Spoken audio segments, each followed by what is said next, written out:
obviously, it's Pride Month. I'm sure you've heard about it. We'll litigate all the same shit at the start, right? So, Pride Month obviously has been big in esports historically. People do like to celebrate it, and orgs have historically put tweets out and said, oh, happy Pride Month to all of our people, and we've got all this Pride-related merch in the game, all of that stuff. And I've said historically, even though I'm in the Alphabet Club, I don't think a month is reasonable. I just think it's a lot. Right, it's a lot of a calendar to occupy when a week would do.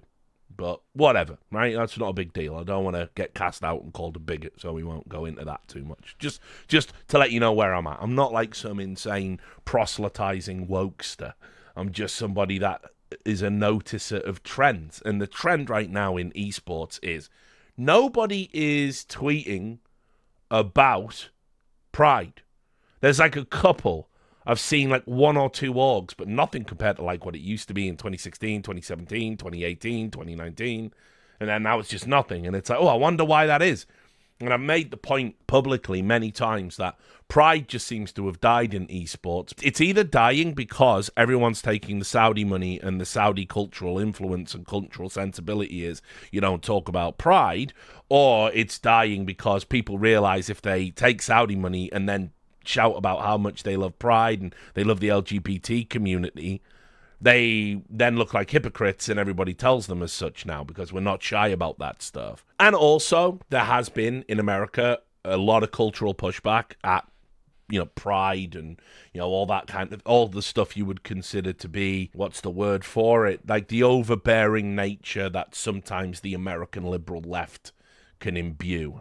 They can essentially, they do go a bit too far with it sometimes in terms of never shutting the fuck up about it, which I understand the irony because I'm someone who never shuts the fuck up about this particular topic.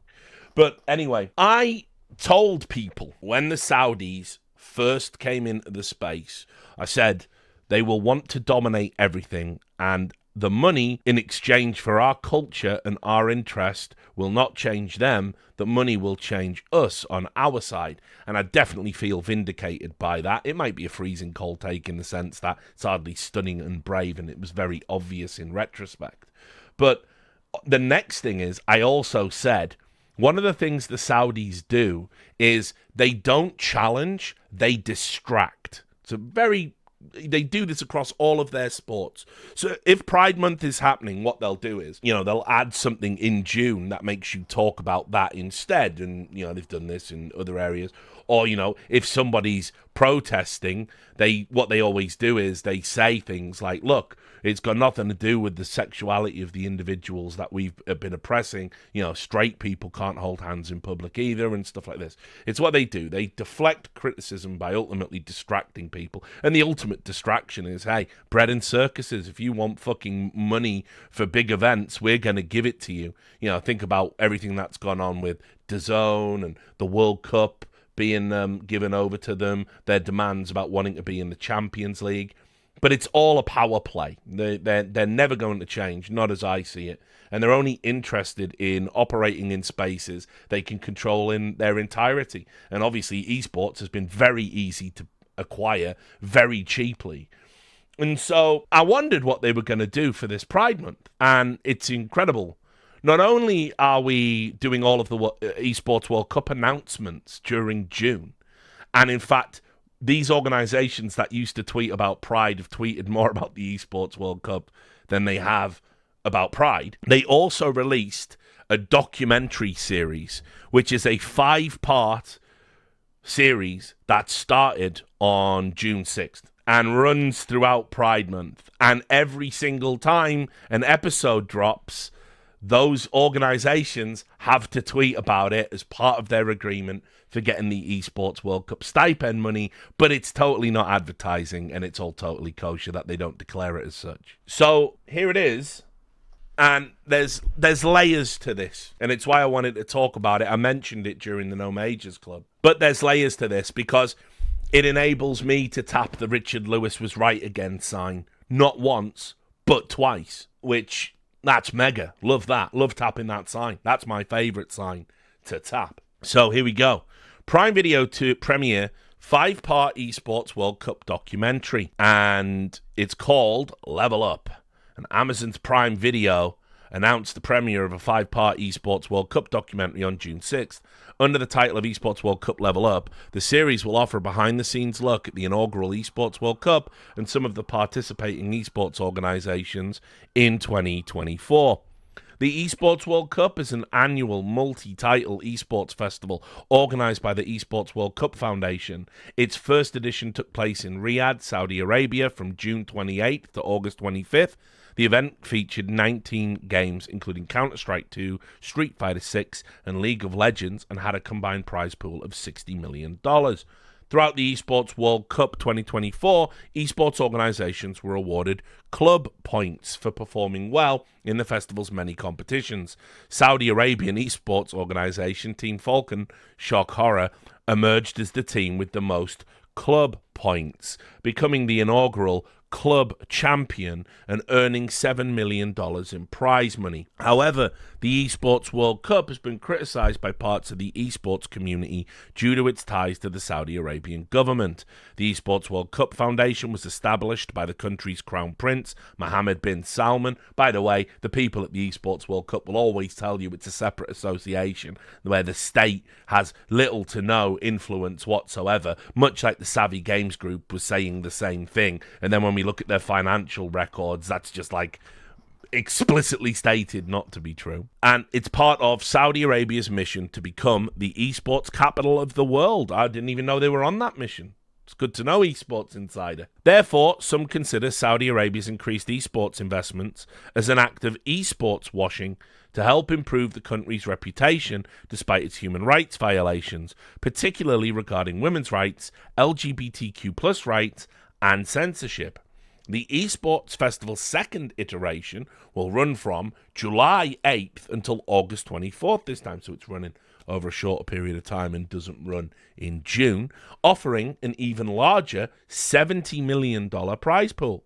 Prime Video's documentary will begin airing roughly 1 month ahead of the spectacle, with new episodes released weekly. And so I want you to pay attention to the episodes, which are being released weekly. I'm going to be reviewing this documentary, by the way, in a video that will bang, as the kids say. But they brought in someone from Sony Pictures, RJ Cutler, and let's take a look at the episodes. So, Faker is going to be interwoven into this 5-part documentary. Now, he's one of the most talked about esports competitors on the planet.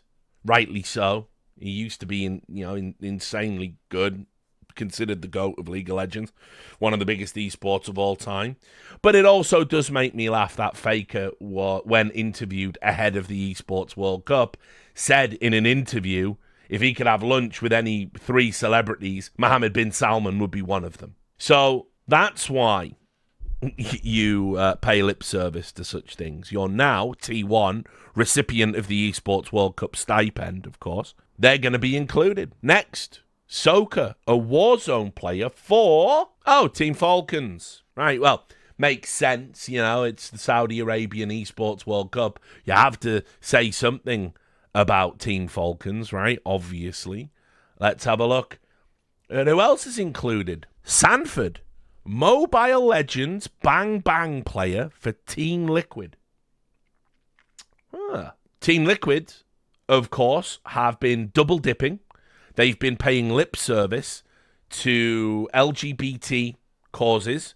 They've released another jersey with a rainbow on it. Not the official LGBT rainbow flag, just a rainbow. In fact, actually not a rainbow.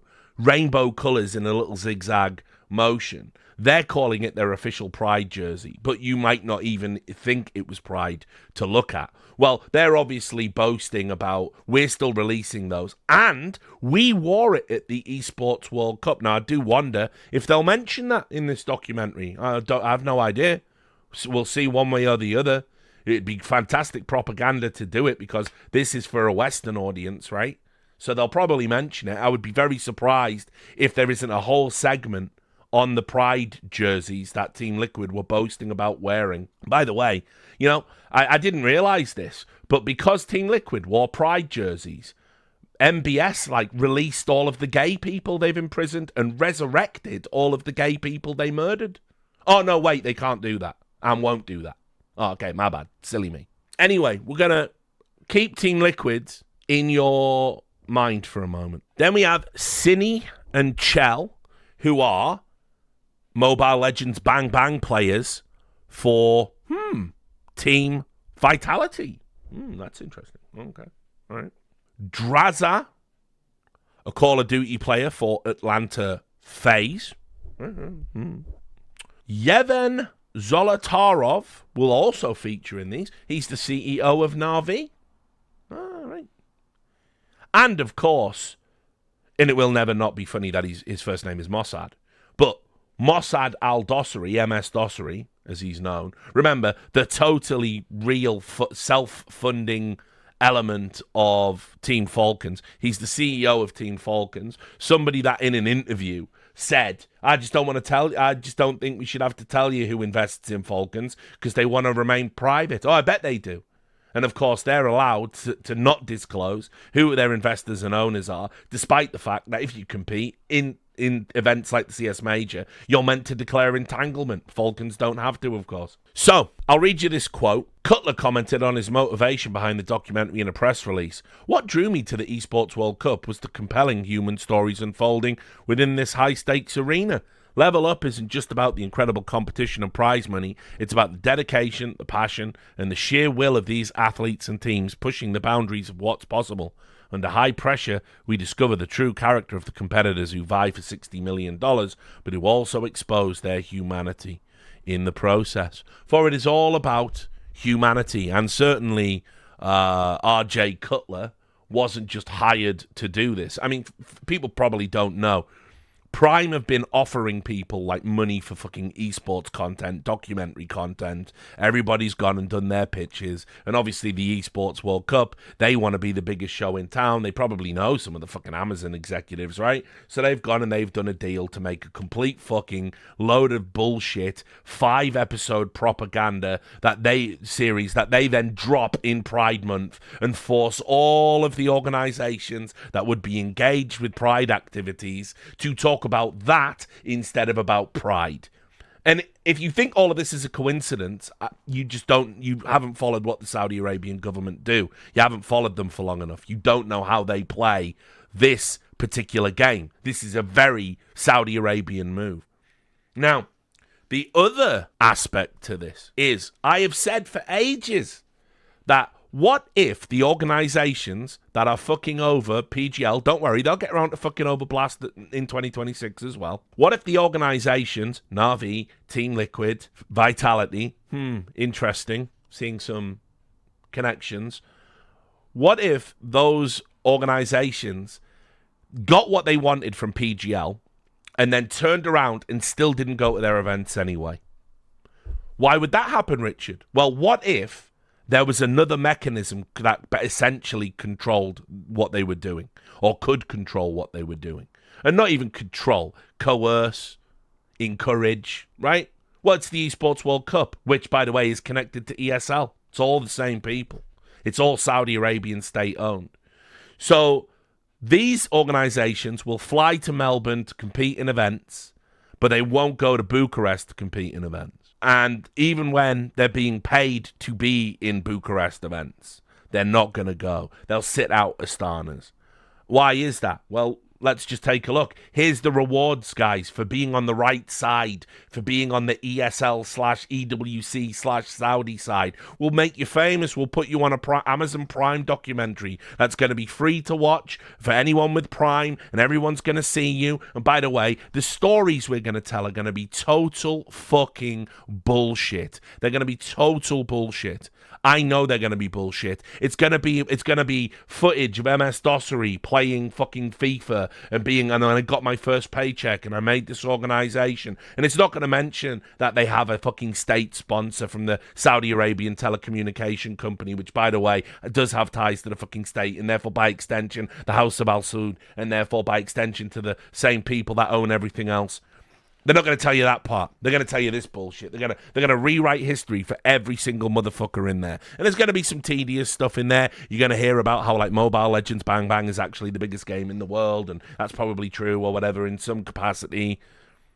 But the key thing is what it's going to do here is it's going to launder the history and the reputations of everyone that participate in it. That's your reward. And that's what you're going to get. And, you know, Yevhen's going to tell his story, right, about how he's a self-made guy. Not going to mention that Na'Vi only exists because of a Kazakhstani gas magnate that decided to pump some of his wealth into a fucking CS team because his nephew or brother or something really liked Counter-Strike. You know, you're not going to hear that part of it. You're going to hear that these are all self-made people, and that's also the reason why they're aligned with Saudi. By the way, all of these people in this documentary, and Ralph Reichart will make an appearance, I'm pretty sure. Ralph Reikart's loving the limelight of being the fucking kingpin of esports, right? He'll turn up. Yeah, they're going to say insane shit.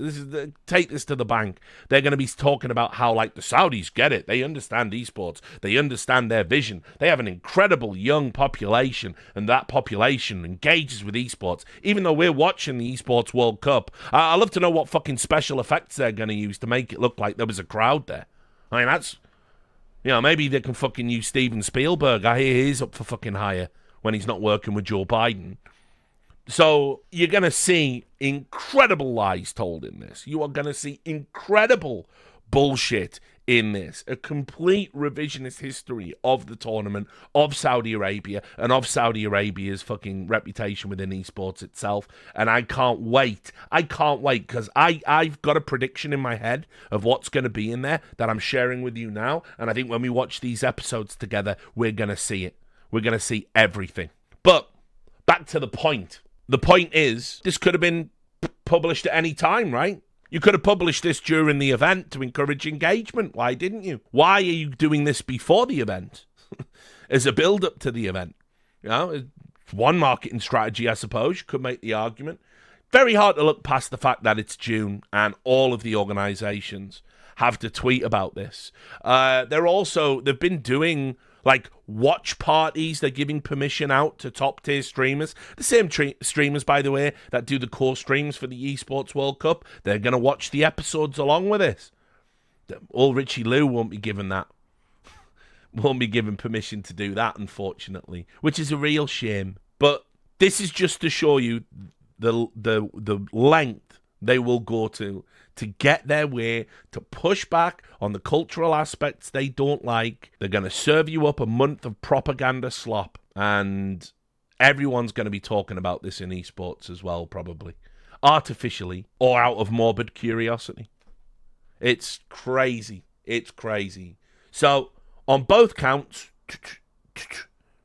I was right. I told you all of this was going to happen, and here it is. It's happening. All the people that participate in this as well are so suspect that when the Saudis do pull the plug on esports because it doesn't make money and doesn't actually impact on the culture anymore, and they've already broadly got what they wanted out of it because they've got the Olympics now, they're controlling, you know, the Olympics esports output for the next 10 years. When they walk away from this shit, remember everyone that participated in these videos and participated in this propaganda and was featured in this. They are suspect.